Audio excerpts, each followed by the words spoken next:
বিয়ে করছি 2টা 3টা 4টা করছি বেটা।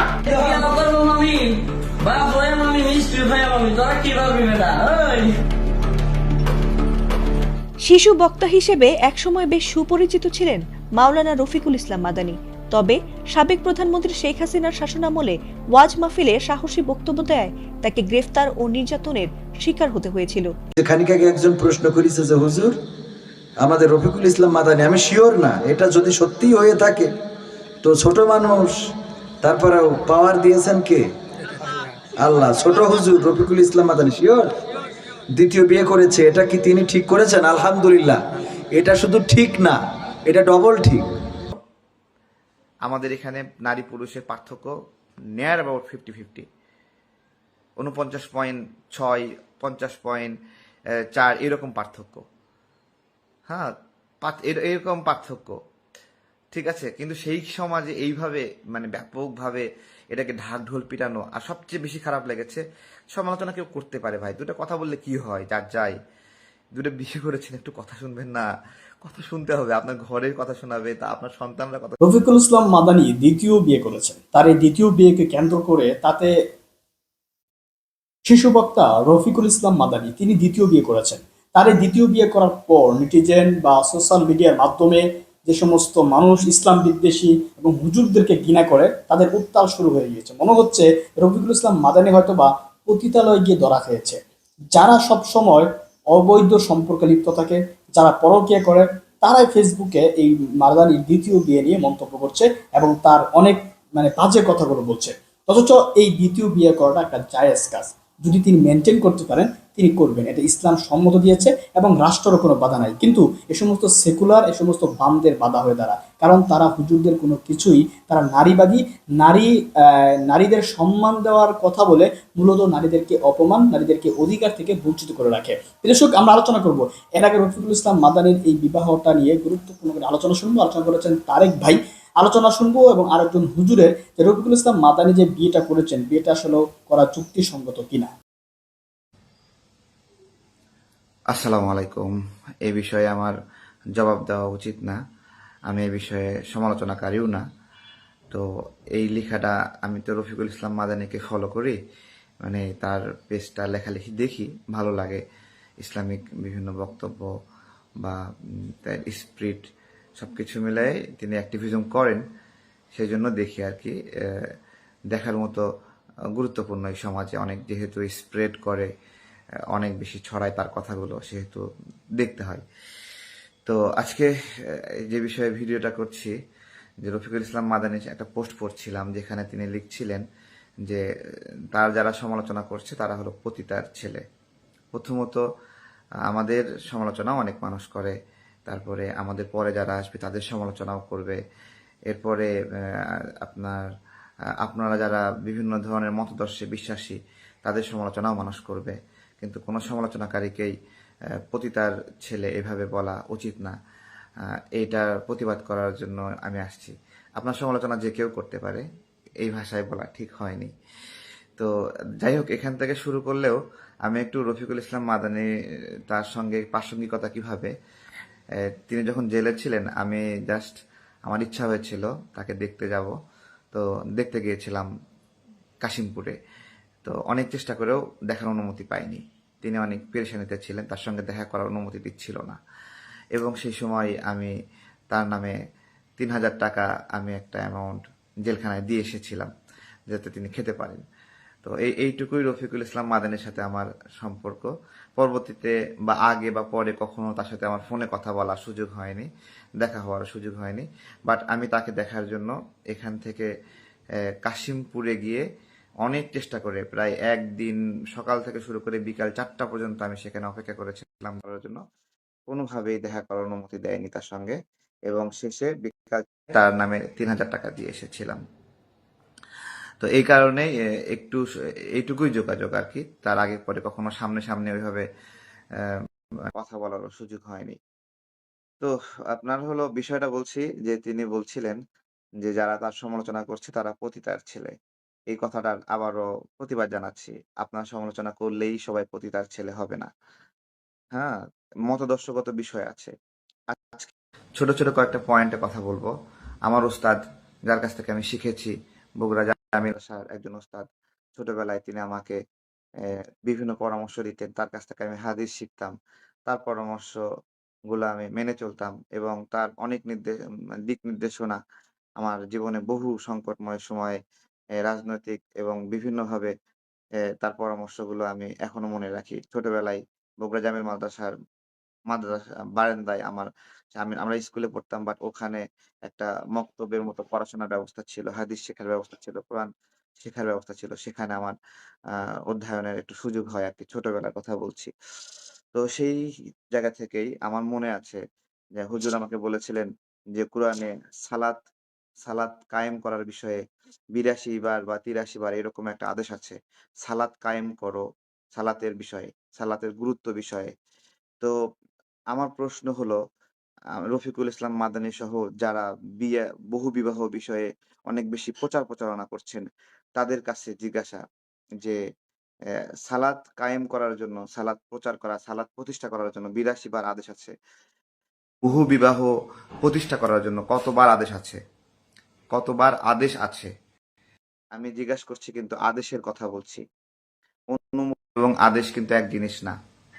অনুমোদন এবং আদেশ কিন্তু এক জিনিস না। ঠিক আছে? কোরআনে বলা হয়েছে তোমরা একাধিক স্ত্রী গ্রহণ করতে পারবা। কয়টা পর্যন্ত? ৪ টা পর্যন্ত। পারবা, এটা আদেশ না। এটা হলো অনুমোদন। এটা হুকুম না। এটা আপনাকে সুযোগ করে দেয়। এইরকম ভাবে আমি বুঝি ১ নাম্বার বিষয়। তাহলে যেটা অনুমোদন সেটাকে সে সেটা সেটাকে সেটাকে বহুবিবাহকে প্রতিষ্ঠা করার আপনার হলো নির্দেশ না। সেটা একটা জাস্ট অনুমোদন। আ কিন্তু রফিকুল ইসলাম মাদানী সহ যেই গোত্র এটা নিয়ে কাজ করছেন, তারা বহুবিবাহ প্রতিষ্ঠা করার জন্য কাজ করছেন। বিষয়টা এরকম যে সালাত যেরকম ৮২ বার প্রতিষ্ঠা করার জন্য কথা আছে, ওনারা সালাতের কথাও এতবার বলেন না। কিন্তু বহুবিবাহের কথা সারাক্ষণ বলেন। এটাকে ওনারা দাওয়াত হিসেবে নিয়েছেন। এটাকে তারা প্রতিষ্ঠা করার চেষ্টা হিসেবে নিয়েছেন। তো আমি এই বিষয়ে তাদেরকে অনুরোধ করি, জাস্ট আমি বুখারী শরীফ, তিরমিজি শরীফ এই বিষয়গুলো আমার, মুসলিম শরীফ, সুনানে নাসাই এই বিষয়ে আমার অনেকবার এগুলো আমার পড়া হয়েছে। ১ বার না ২ বার না, অনেকবার আমি পড়েছি। আমার বহুবিবাহ বিষয়ে ধারণা কি জানেন? যে আপনার হলো কি ধারণা? আহ, আচ্ছা আচ্ছা, ভালো লাগা থেকে দ্বিতীয় বিয়ে করা নাজায়েজ। আমার ধারণা, ভালো লাগা থেকে, আপনাকে কাউকে ভালো লেগেছে না, এই জায়গা থেকে দ্বিতীয় বিয়ে করা নাজায়েজ, হারাম। আমার এটা আমার পারসেপশন। কেন বলছি? আপনার একজন স্ত্রী আছে, এই অবস্থায় আপনি আর একজন নারীকে আপনার ভালো লাগছে এবং তাকে আপনি কেন্দ্র করে আবর্তিত হচ্ছেন, এই পুরো বিষয়টাই তো নাজায়েজ। আমি আবারও বলছি যে ভালো লাগাকে দ্বিতীয় বিয়ে করা হারাম। আমি যতটুকু হাদিস পড়েছি সেই হাদিসের বিষয় আমি বলতেছি। এবার আসেন, এটাও রফিকুল ইসলাম মাদানির লেখাগুলো একটা একটা করে পড়লে অনেকগুলো বিষয় আসবে। এর মধ্যে আরেকটা বিষয়, গর্ভবতী তার ওয়াইফ গর্ভবতী। তো একজন গর্ভবতী স্ত্রী, আমার স্ত্রী যখন গর্ভবতী ছিল তখনের কথা বলি। আমার স্ত্রী যখন গর্ভবতী ছিল তখন তার কত পেরেশানি, তার উপর কত কষ্ট, কত পীড়া, এই বিষয়টা অনেক ভয়ংকর ছিল। সন্তান জন্মদানের কষ্ট আমরা শুধু চোখে দেখতে পারি। যে আমার ওয়াইফ কান্না করছে, আমার ওয়াইফ হাঁটতে পারছে না, আমার ওয়াইফ চলতে পারছে না, এটা দেখতে পারি। কিন্তু ভাই, সত্য কথা, কষ্টটা তাদের ভিতরে এটা তারা অনুধাবন করে। আমরা পুরুষরা কোনোদিন অনুধাবন করতে পারবো না। এবং সেই সময় তার হাত মেসেজ করে দেওয়া, পা মেসেজ করে দেওয়া, পিঠ মেসেজ করে দেওয়া, হ্যাঁ, তারপরে মাথায় মেসেজ করে দেওয়া, ঘাড় মেসেজ করে দেওয়া, এই বিষয়গুলো পুরুষদের স্বাভাবিক একটা দায়িত্ব থাকে এবং এই সেবাগুলো করতে হয় এবং এই সবকিছু মিলে একটা সন্তান পৃথিবীতে আসে। তো রফিকুল ইসলাম মাদানী এমন একটা সময় বিবাহের কথা বলছে যখন তার স্ত্রী গর্ভবতী। আমি ছোট করে বলবো ভাই, আপনার জন্য যেই ৩,০০০ টাকা আমি জেলখানায় দিয়ে আসছিলাম, আমার আফসোস লাগছে। আফসোস লাগছে যে এইরকম একটা নরপিশাচের জন্য 3,000 টাকা দিয়ে আসছি, যার স্ত্রী গর্ভবতী এবং সে অবস্থায় সে আরেকটা বিয়ে করছে। তার স্ত্রী হার্ট অ্যাটাক করতে পারে, তার স্ত্রী দম বন্ধ হয়ে যেতে পারে, শ্বাসকষ্টে মারা যেতে পারে, আপনি একটা জুলুমের কাজ করেছেন। আমি আবারও বলছি, আমি যতটুকু হাদিস পড়েছি ভাই, আমি বুখারী শরীফ ভাই একাধিকবার পড়েছি, পুরাটা ফার্স্ট থেকে লাস্ট পর্যন্ত। মুসলিম শরীফ পড়েছি, তিরমিজি শরীফ পড়েছি, আরো অনেক হাদিস। আমার হাদিস বিষয়ে অনেক পড়াশোনা। আমার বাসায়, আমার অফিসিয়াল লাইব্রেরি, সেখানে আপনারা যদি কখনো আসার সুযোগ হয়, সেখানে সবগুলো হাদিস আপনারা পাবেন। আমি পড়ি এটা। আমি কেন পড়ি, আমি শিখি এখান থেকে।